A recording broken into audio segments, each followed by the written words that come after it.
everyone. Guess what? We're here with the mighty Kyle Thomas of Exhorder. Kyle, thank you for allowing me some time this evening to chat with you. It's my pleasure as always. Hell yeah. Second time's the charm, right? That's what they say. So I kind of want to revisit some of the things that we talked about last time. I, I really enjoyed I really enjoyed like learning about your process on like songwriting, like the growth that you've taken between, Slaughter in the Vatican all the way up to Defectum Omnium, right? Like what what was like the biggest thing for you that you've learned that you really put into your songwriting through all of those years? Basically, you have to be brutally honest with yourself.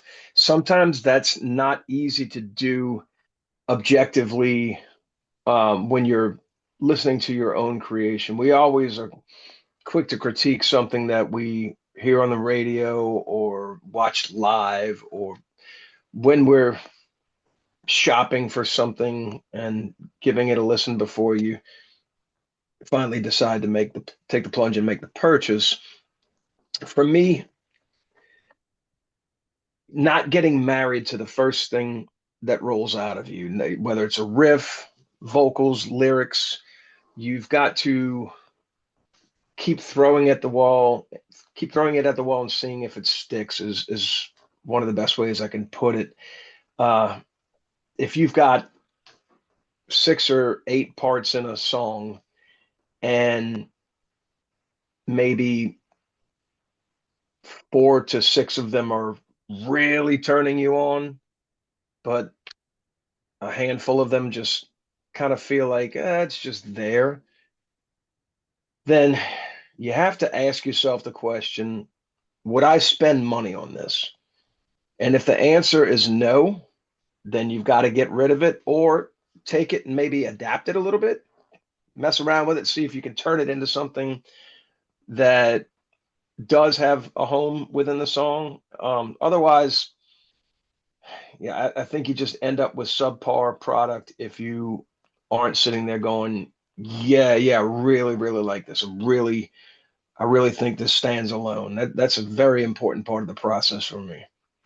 Yeah, that's good. I think a lot of like songwriters, I feel like that's how it should be. If you're going to write something, you should write something that really turns you on, and you're just like, "Oh yeah, that's where it's at. That's where I want it to be." Because otherwise, like you said, you're phoning it in. Like who wants to phone it Yeah, in? yeah. I mean, don't you want, if you're going to go through all the effort to create something, don't you want it to be the best that it can possibly be? You don't have to be the best at something, but you should strive to be the best that you can possibly be. Yeah. Is that is that the army thing?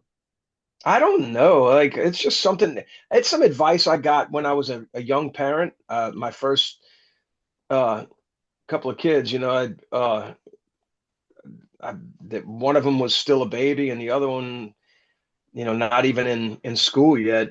And a neighbor told me that they had older kids, and I was just talking about how, man, two is just so much more than one, and I'm doing my best here. And that's what he told me. He said, don't worry about being the best dad in the world. You'll never get that down. Just worry about being the best dad that you can be. So I adopted that mindset, not only with parenting, but just with everything that I do. There's always going to be a singer that can outsing me. There's always going to be a strings player that can outplay me. So I might as well just focus on doing the best work that I can within whatever physical parameters I have. Because up here, I'm a lot better than I am here and here. Yeah, I think we all are, but that, it goes back to that old adage that's, comparison is the thief of joy, right? Like if if you're not comparing yourself to other people, it allows you to really like focus on what you're doing and be better at, or give it the best that you absolutely can, right? I think Sure. that's such an important thing for a lot of people to understand, especially, like my kids. My kids now are not kids; they're adults, and they still have that. But you know, they can do it better, or they're doing this, and it's like, whoa, who cares? You're not Sure. them. You're you. You know what I mean? Yep. Yep. No doubt. God, it sucks getting old and like realizing, man, my kids are fucking adults. What is going on here? Yeah. Yeah. It changes everything for sure. Yeah, But that you only get one crack at it, so you might as well uh do the best you can, and you're gonna have mistakes and probably regrets also. And I mean, that's not just parenting. I think that's just life in general. You don't get do-overs. right. Yeah, not in life, that's for sure. When it's done, it's done. Moving on to the next thing. So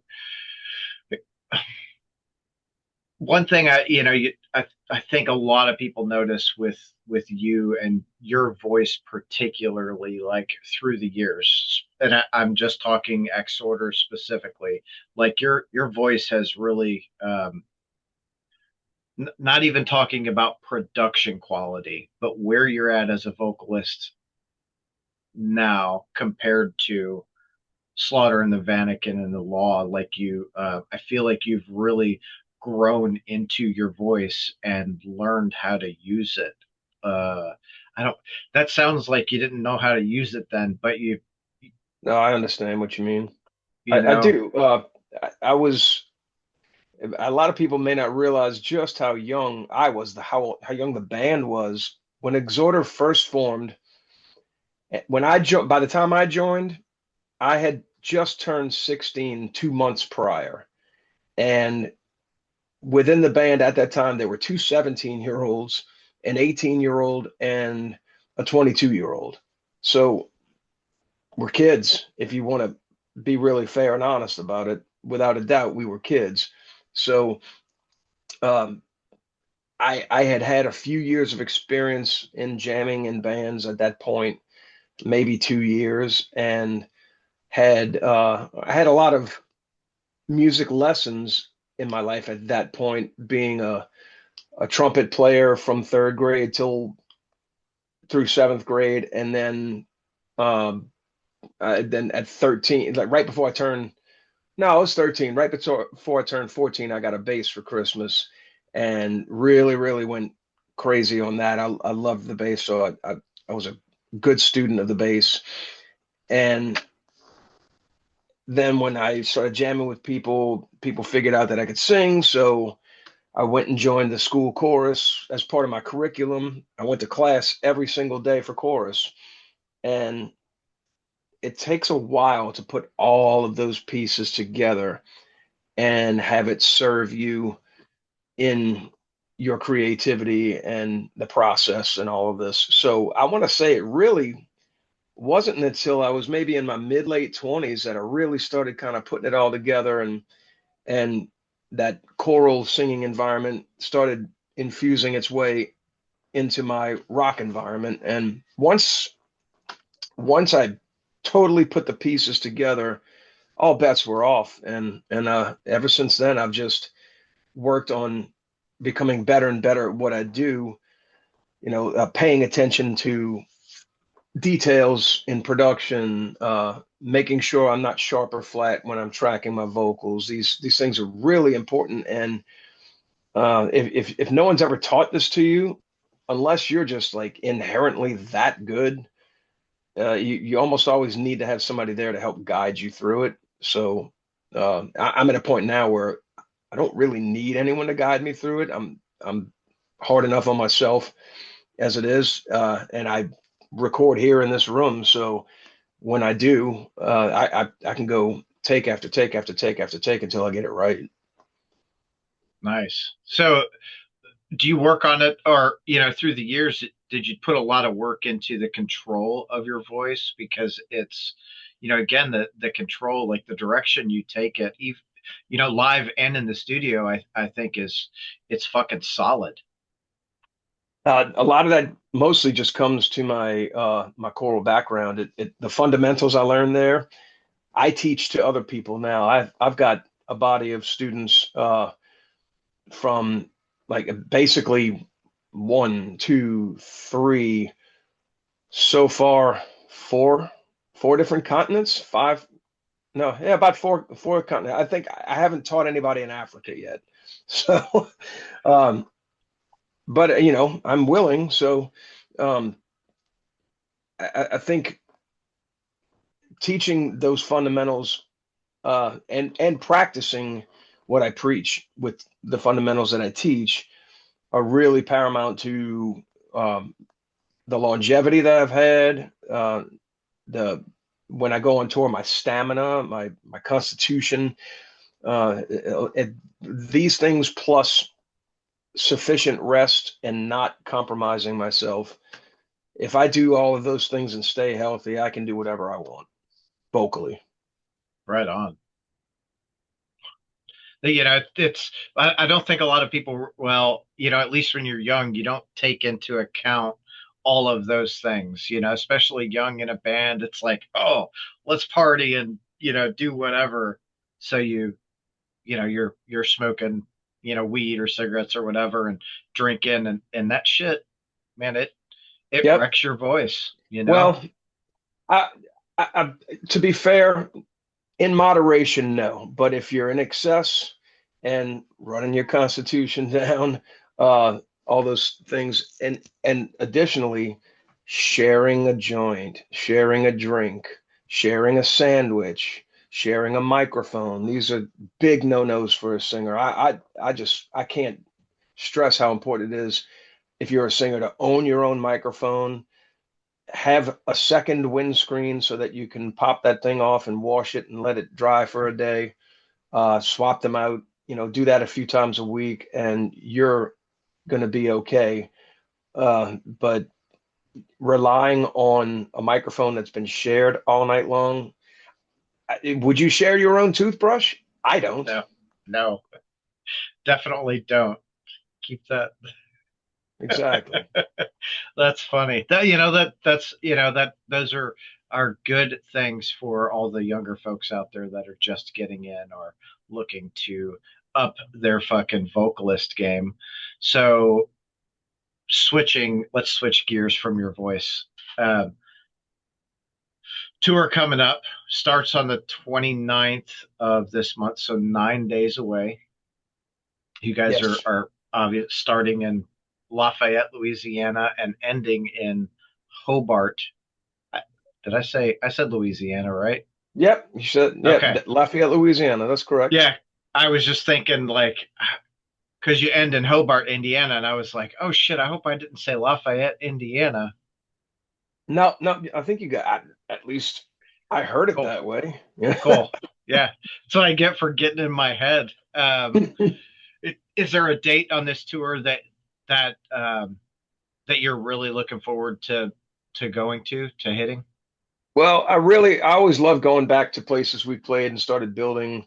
I'm looking forward to the Dallas show because one of my daughters lives there, and I get to see her and her family. It's tough, but that's usually how I get to see them is passing through on tour.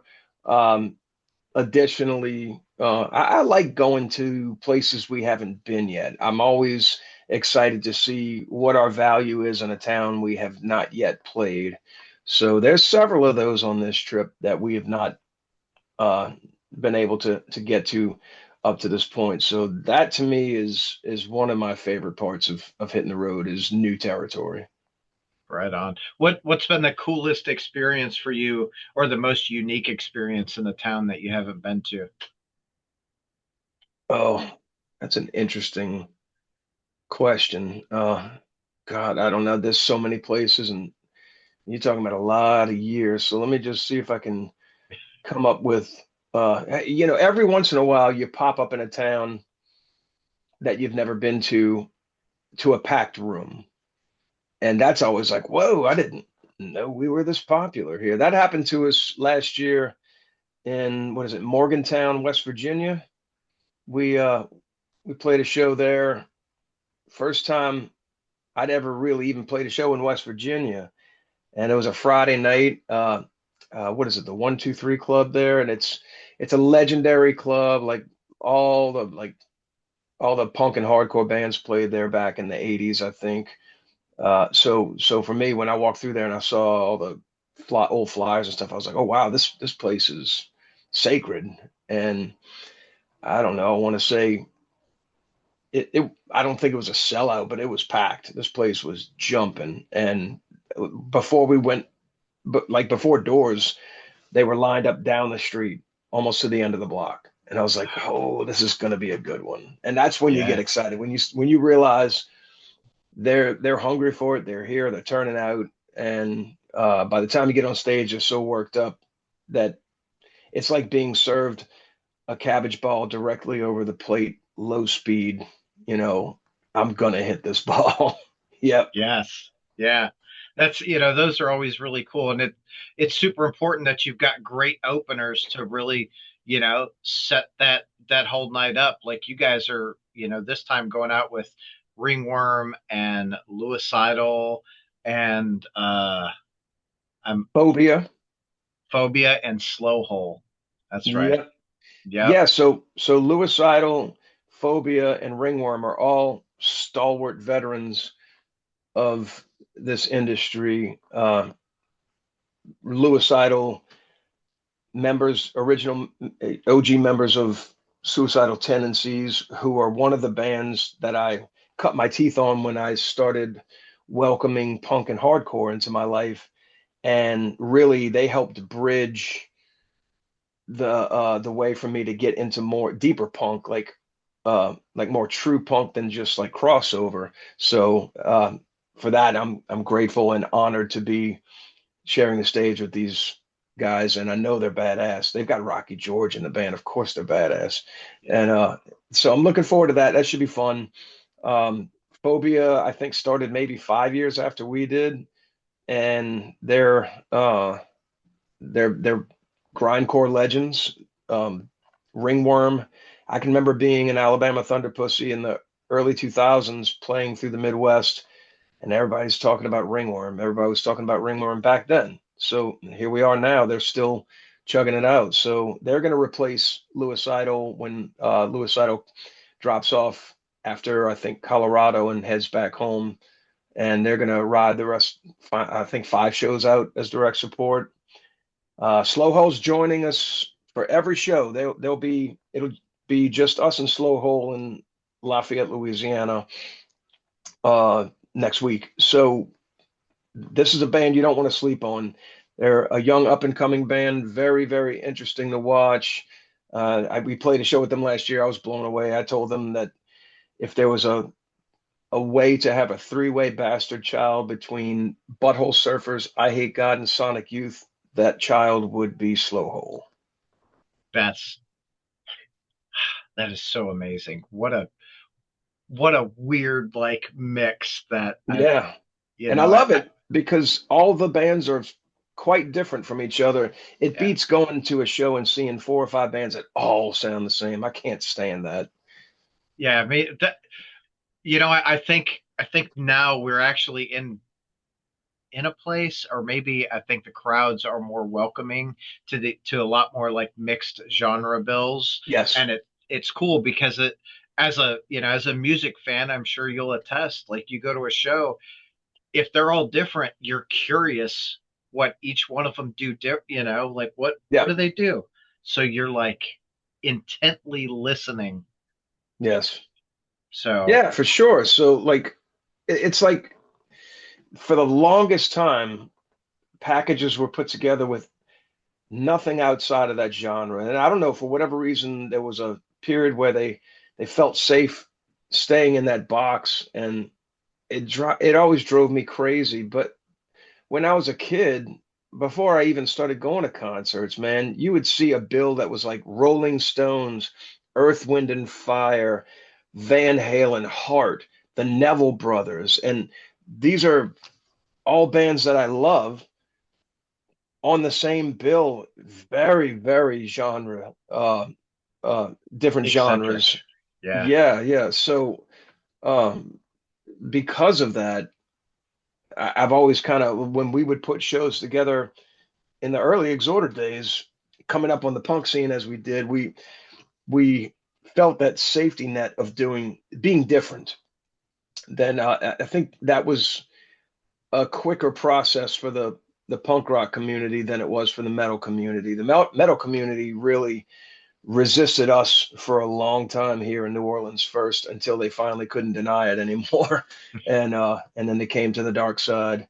But yeah, the punks embraced us first, and diversity in hardcore and punk is definitely tolerated a lot more than metal, even today. But metal's gotten better about it, I think. Yeah, I agree with that. I think you see a lot more like metalheads listening to more punk and even pop and shit that Yeah, is not, not punk at all, which is it's really interesting because growing up, like I grew up in the metal community, and it was like you just that's all you listen to. You're not allowed to listen to anything else. yes. Like, Loyalty. You have to be loyal, live for metal, yeah, defend metal, die for metal. And it's so silly if you think about it. I was an MTV kid growing up.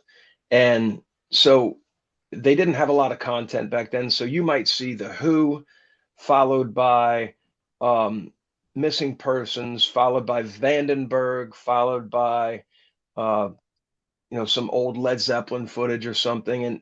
And that's how it went. In the beginning. So I was a music fan, and I really hadn't at that point committed to being a metalhead. But when I did, all of a sudden I thought I was supposed to hate Duran Duran when I loved the Duran Duran songs I was watching on, Rio, Hungry Like the Wolf, Girls on Film. yeah, This, oh, what a great band. And so then I said, well, no, that's for posers and sissies. No. And as I've gotten older and realized that, well, that was silly. All I did was limit my pleasure.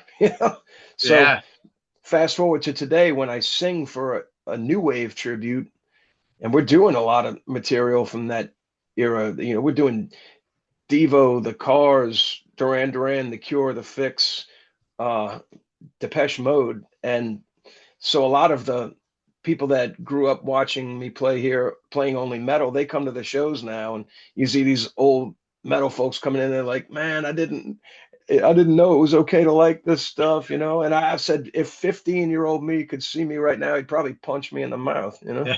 But I don't care. I don't care what people think, man. I never really have. No, and you really shouldn't, right? That's we stay true to ourselves, and the right people will come along. They're not going to shit talk you. They're going to be like, hey, you know what? You're right. Do. I like that shit too. It's cool. Yeah, you're right. Hell yeah. All right, Kyle, I know we are limited on time because you have another interview coming up. Sure So do. let me say thank you. I greatly appreciate your time a second time, and I will see you in Covington here in about a month. Oh, fantastic. Looking forward to it. We'll see you there. Hell yeah. Have a good night, man. All right, Tom, take care.